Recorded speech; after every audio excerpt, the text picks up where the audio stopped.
What is going on, guys? It is White Drizzle, and I got a sick video for you guys today. We're going to focus mainly on offense when you're running an offensive competitive build and what I personally think is the best. And this is just a disclaimer. Please don't come at me if I have a character you don't like on there or have a character you like that's not on there. This is my personal opinion and what I believe and what I deem is the best for success without having any experience in Overwatch. This is mainly for characters that are just starting or players that want to level up quickly and they want to take the easy route. Now, these characters are, for the most part, I guess on the easier side. They're not hard to play as, and they're considered fun. So, with that being said, let's jump right in.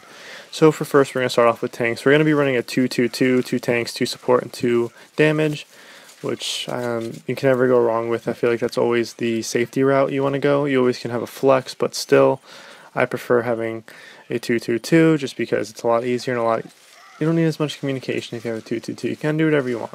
But anyway, with that being said, let's start with tank. So we're going to have Reinhardt and D.Va, and that's a no-brainer. Reinhardt's usually always picked.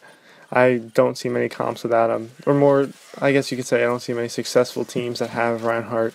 that don't have Reinhardt. And of course D.Va I just threw on there because it's D.Va. D.Va has really high survivability, same with Reinhardt, so you can never go wrong with them. They always tend to be picked more often than the other tanks, and for obvious reasons. Yes, D.Va lacks damage, but she makes up for it with her survivability and has a really nice ult, and her ult has the ability to clear teams like that, so I always think she's a good pick, because you never know if you have to contest something. She's always good to throw her ult out there. But with that being said, let's move on to support. So with support, we're going to be running a Lucio Mercy. I think those are, everyone knows why I'm going to pick those, but anyway, I'll explain it. Lucio has the ability to heal over time, which is a blessing. Same with, you always can go Zenyatta, but Lucio's easier to heal with. You don't have to really focus on people, but if you want to go Zenyatta, that works as well, but I still would prefer Lucio because I like his ultimate more, and I like that he has a lot more healing, I guess. His healing affects the team more than a Zenyatta. Zenyatta has to focus teams with its orbs, has to focus each member, then hop on orb to orb. That's what she said, but hop on orb to orb. I can't believe I said that. And anyway, I would just go with Lucio as if you're going to the safe route. And second, we got Mercy. Alright, so with Mercy, everyone has Mercy on their team. You're going to want to have a Mercy if you want to be successful for the most part, unless you're really good at Ana, but still, I would go Mercy. And that's being said because Mercy has the ability to res, and that's something that I appreciate. I'm sure everyone appreciates when a Mercy reses you. It's really nice, and I think it just makes it a lot easier to come back into the battle ready to fight. Something that a lot of other characters or a lot of other healers can't do. They don't have the ability. I guess you could say Symmetra can get you back there quick, but she can't heal. Mercy can.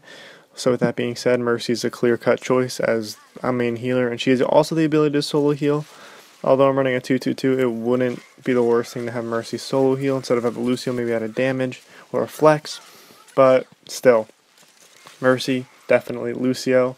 Zenyatta, maybe if you want to go Zenyatta, but still I definitely prefer Lucio Mercy.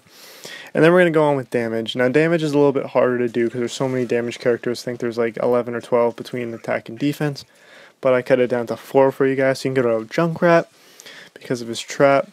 I think he's really effective on any type of battlefront, whether you're on the offense or the defense, but still Junkrat definitely would be a good pick. You can never go wrong with him. He has a really good ult, can clear out teams like that.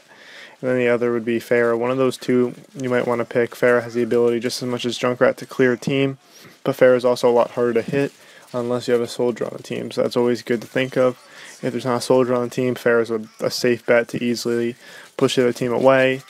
And it's a lot harder to take down a Pharah if you don't have a soldier. Trust me, I get yelled at a lot if I'm a soldier and don't kill Pharah. And then for the other aspect, you want to go Soldier McCree. I prefer Soldier 76 personally, but I guess if you're really good with McCree, that wouldn't hurt. But there's usually a Pharah on the other team, so you always want to have a soldier in case, like I said before, Pharah is a popular pick, really strong at clearing out teams like that. So Soldier is always a good pick to knock her out of the sky. And McCree is always good too if you really I don't know.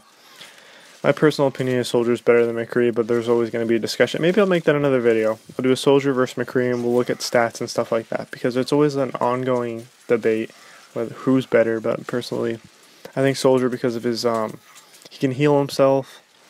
He can run, he can escape quick. I mean, I guess McCree can escape, but he doesn't have the self-healing, and self-healing comes on a lot with Soldier. I tried to play Soldier a lot this season, and I did pretty good with him. And I never played him before. I usually play like Lucio, but I decided to go Soldier for this, and he helped me a lot with ranking up. Can't say the same about McCree. I tried McCree, and I can never get I can never be a good McCree, and I'll probably never be a good McCree, and I'll probably never play him in comp. But with that being said, of course, feel free, if you're better at McCree than Soldier, go McCree. If you're better at Soldier than McCree, go Soldier. But definitely those two characters you always want to have as a damage. And yeah, so this has been my personal opinion for the offensive side, what you want to be able to steamroll teams the quickest and easiest way possible. This is mostly for beginners. Obviously, when you get to like the 3000 SRs, you have your own personal preferences and own personal people you play with. But this is what I deem the best for steamrolling. And yeah. If you like this video, leave a comment, rate, and subscribe. And with that being said, the defense video will be out later on this week. I'll probably upload a little something halfway through the week. I don't know if it's going to be that video, but we'll see.